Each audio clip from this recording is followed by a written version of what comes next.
I'm going to make a video on how to colorize with GIMP. GIMP software.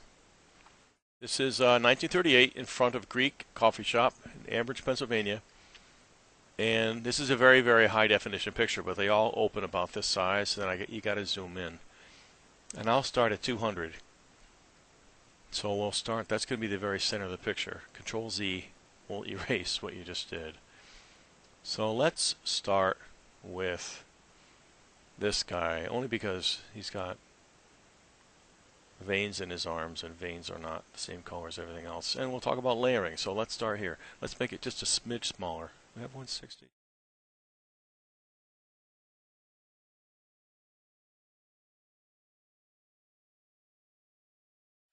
And I wanted to find out how to colorize the picture because I had some real cheap software years ago, 20 years ago, that came with a scanner, and you'd open the picture in the scanner and pick brush and then put color on. And I thought, I'm not going to spend a lot of money for Photoshop because it's doing more than I need. All I want to do is colorize, and I'm thinking, how is it not possible for me to colorize this? No matter what I tried. Let's put it on red, okay, and put this right. See, you've got black here.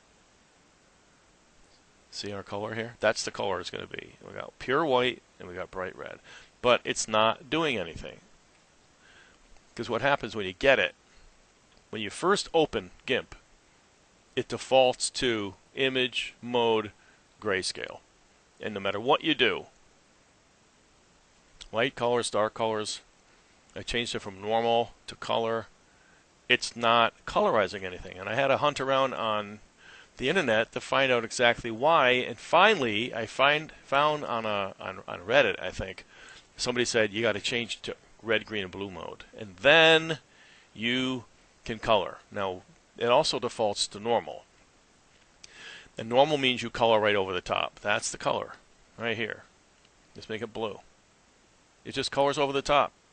Not what I wanted. Control Z is going to be your friend. Control Z will undo what you did. And it doesn't matter what color you pick. If you're in normal, that's the mode. You're just going to color over the top. If you take this opacity down, way down, you're still coloring over the top. It looks like it's clear, but it really isn't. Because the more you add, see, pretty soon, you obliterate what's underneath. Control Z repeatedly. I think it has 125 layers of undo. So, but if you put it on color, let's put this up to the top. The things that you're going to change the most are opacity, size, and the color. Let's move this all the way to the top. It will color gradations of gray, the color that you picked. So in this case, I'm going to use bright red. So the darker pants are going to be a darker red. And the sweater. And the lighter areas of the sweater are a lighter red or orange, bright like tomato red. It's a different color red. And darker areas, and right here where it's absolutely black, it won't make it red. If you put it on normal, it will. It'll paint right over the top. Control Z.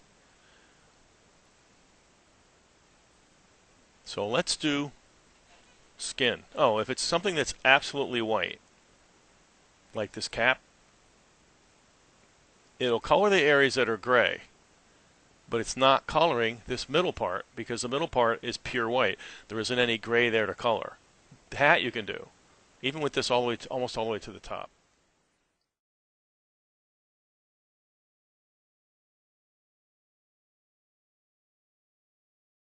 And then you can color over the top. So if you wanted to make that a red button for some reason, you could make it a bright red button.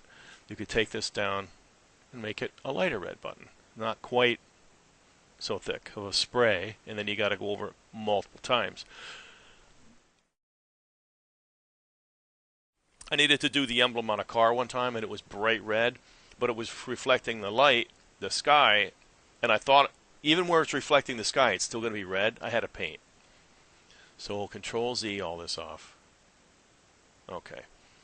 So let's do what I found to be the hardest to look real are skin tones and brown.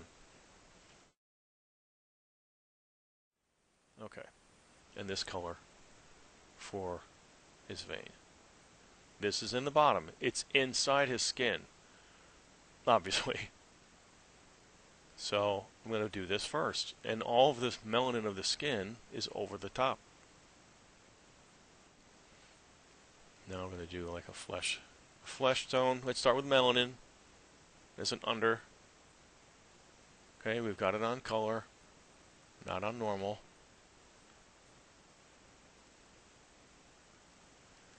Now if I don't lift up, I can go over it and over it and over it, and it's not going to get darker. So when I go repeatedly and lift the stylus and go over it repeatedly, or if you're using a mouse, you keep pushing the left mouse button over and over again, then it's getting darker and darker and darker. But if you don't lift it, it won't get darker. It'll only get a certain density of color, and that's it. So it's going to seem like you're obliterating the color of the veins you just put on there, but they'll still be there, and you'll see later when I've tried this. See, it's still there. I've tried to put the veins on later. This is just a demo, so we don't have to worry about going outside.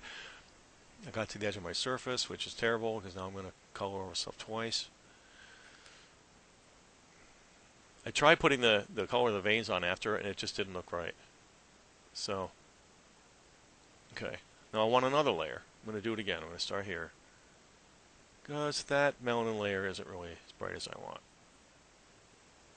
I didn't calibrate this surface. It's a bamboo surface by Wacom. All bamboo, so you're using like a plastic stylus on a tablet, plastic tablet. I didn't set it so that the picture is exactly the same size as the tablet, because what would happen is the extreme left side of the picture is the left side of the tablet, and the extreme right side of the picture is the right side of the tablet, and then I'm over here on the left-hand side of the picture, and I'm making these little microscopic millimeter-sized circles in order to get this much area. And in order to get this fine, I have to literally like tenths of a millimeter, and it was impossible. So I just left it at its standard resolution, whatever you want to call it. So if I get to the edge of my stylus like this, if I'm over here and I get to the edge of the stylus, it stops. I'm done.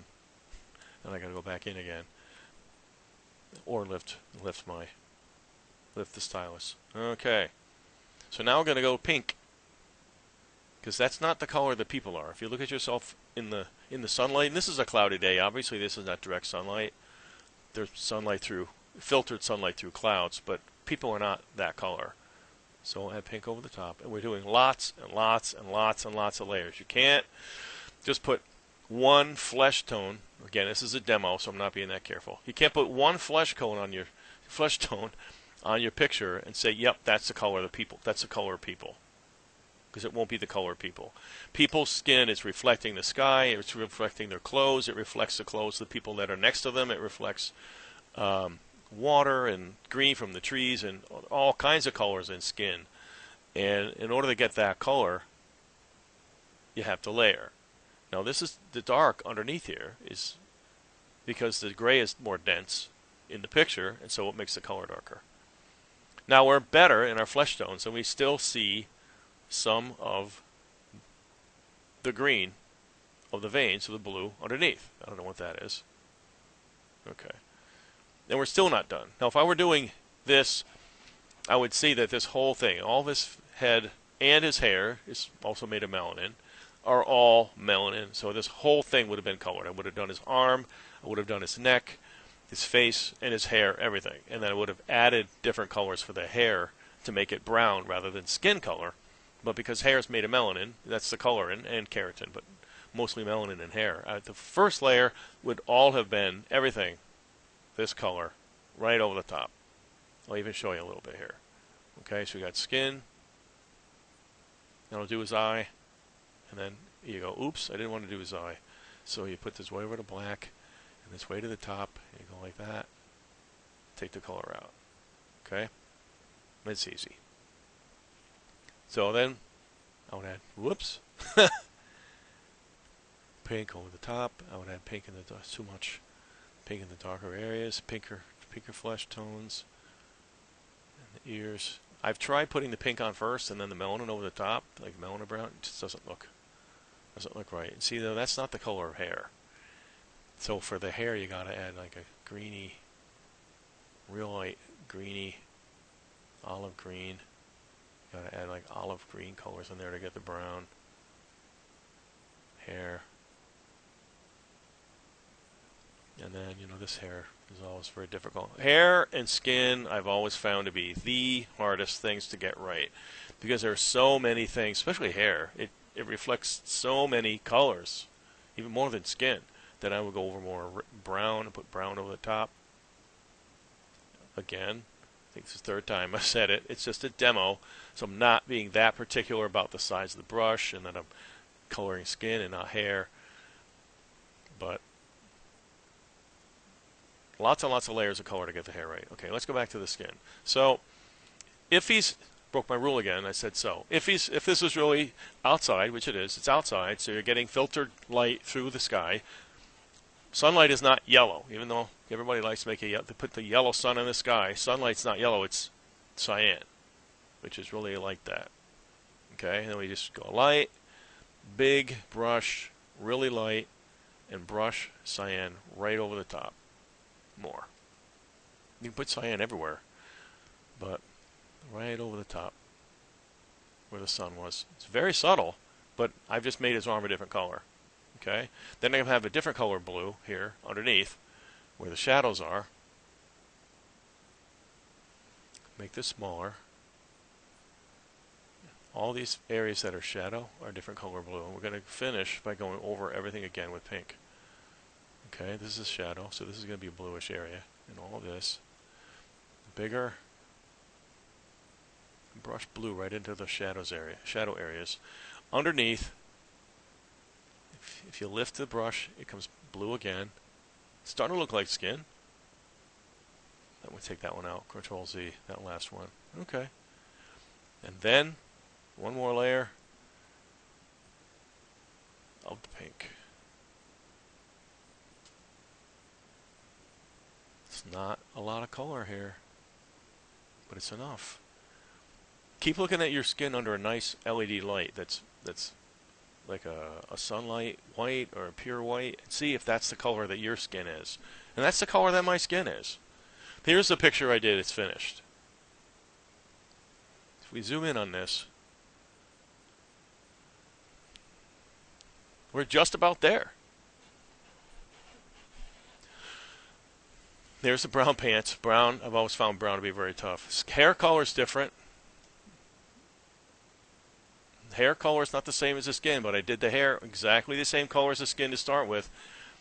That's really where I wasn't being careful. The blue from the hat or brown from the hair or something happened, went outside the line. And then when I went to saturate, that came out, but it's okay.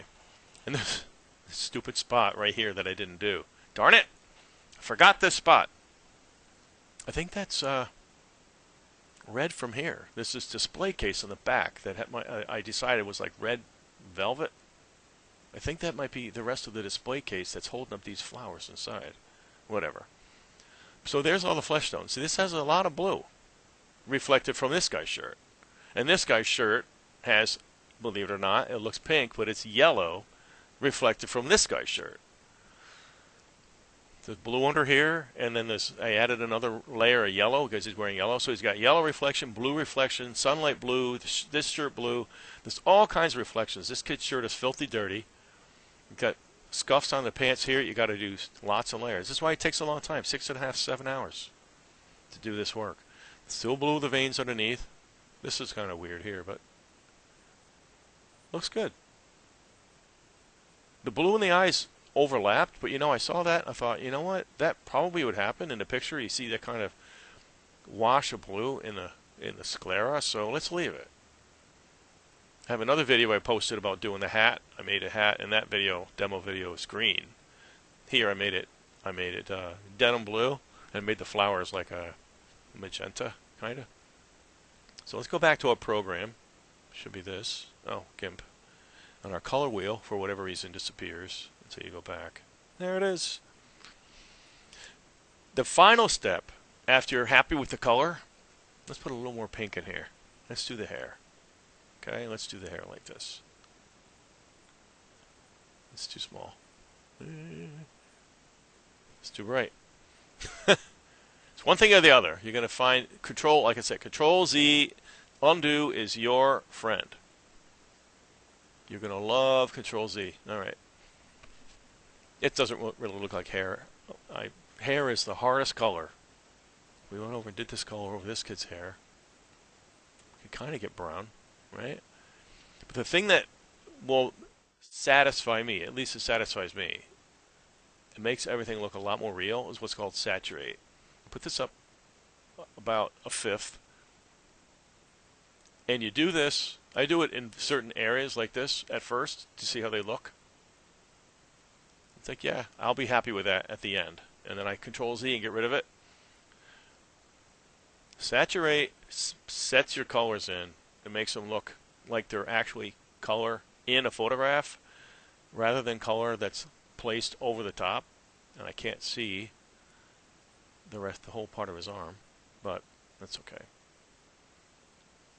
That looks like an arm right there. Oh, that's blue I put in the vein. And here, it could be hair color. And the reason why I undo it is because when I'm finished with the picture and it looks exactly like I want, I saturate the whole thing.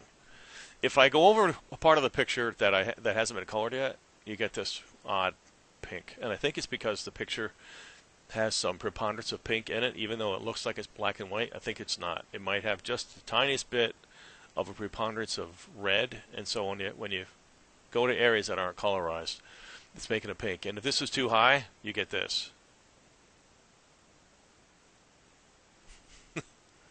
Which we don't want.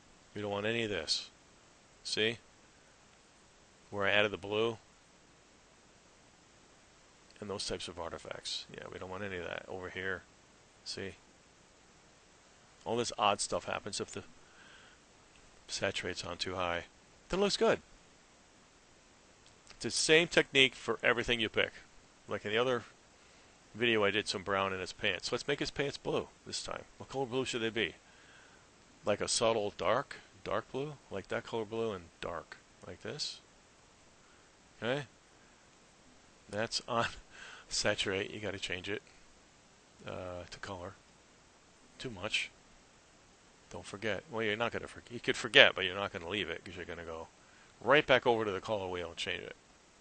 Or to the opacity. I don't think these pants are gray. The look of the gray in the picture itself, it doesn't look like these pants were gray. I think they were brown. But who knows? I'm going over areas twice because I lifted my stylus. And then where there are these darker areas, I would leave them dark, but I would wash too much.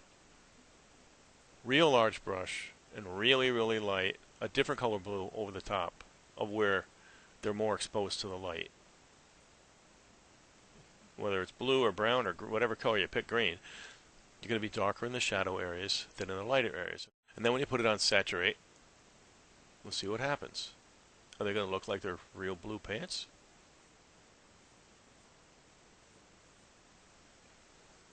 Less is more. So if you don't think there's much of a change, you can always saturate again. Or I can do Control Z twice and put this a little higher. If you have it too high, you're going to get those weird artifacts, so don't put it too high. But he could be wearing like blue pants. And even after you're done saturating, if you want to go back and add a different color for the shadow, add a different color for the shadow. It's okay. Lots of colors. Let's see if we don't want to do that.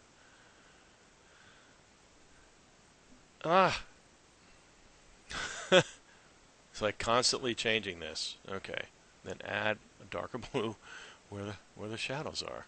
That's okay. And really light, so you can go over it lots of times. And that's how you get those real subtle edges. You go over it a lot here, and then really light everywhere else. Otherwise, if you have it really high, you get this, which might be too much. So put it really light and go over it multiple times until you're happy. Then you can get more subtlety from the dark areas and the light areas. Go over it and over it and over it and over it and over it and over it and over it, and then everything else light. And you notice that I was coloring like this. I didn't pick blue and then color it this way.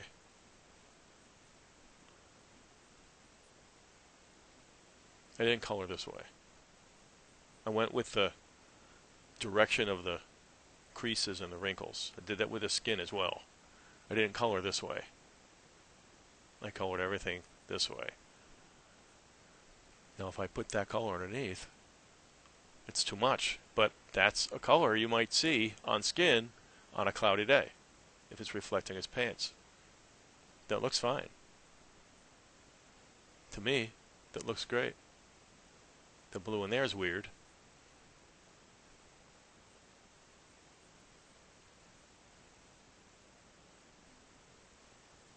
Those are the colors you would see. A big brush, wash with melanin again on the top. Let's try saturate again, see what it does.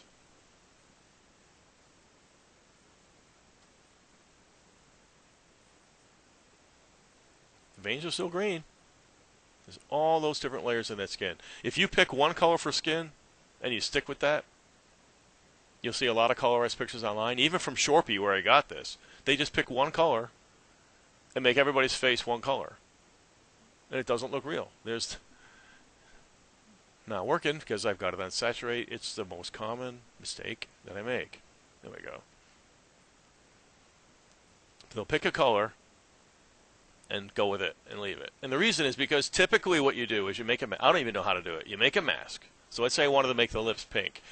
I'd have to outline the mask, the lips, with a mask, and then make the mask black, and then reverse the mask, make everything else black, and open up this mask so you can see the lips, okay? And then you have to go over here and then pick like lip pink and a little brush, and then go over the lips with lip pink, okay?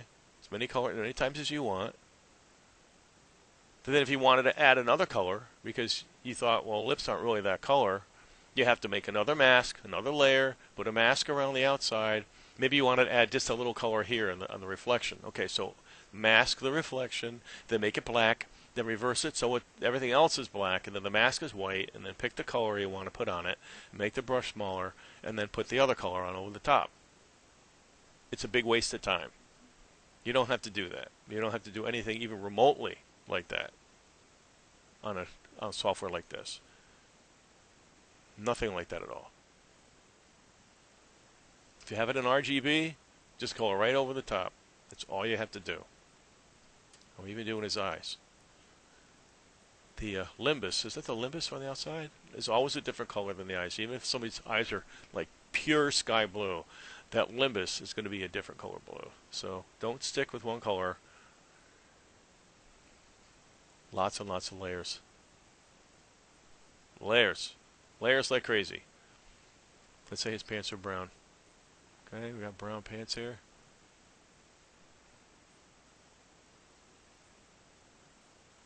They're brown. Brush is really small. There we go.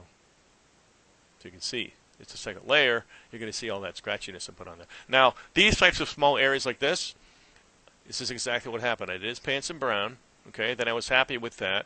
Then I went view, zoom 400%, zoom right in there. Then I had to go completely black and white, really small brush, and take out all the way to 100%. Take out the color of all the brown that was over the top on every one of those little pieces of thread.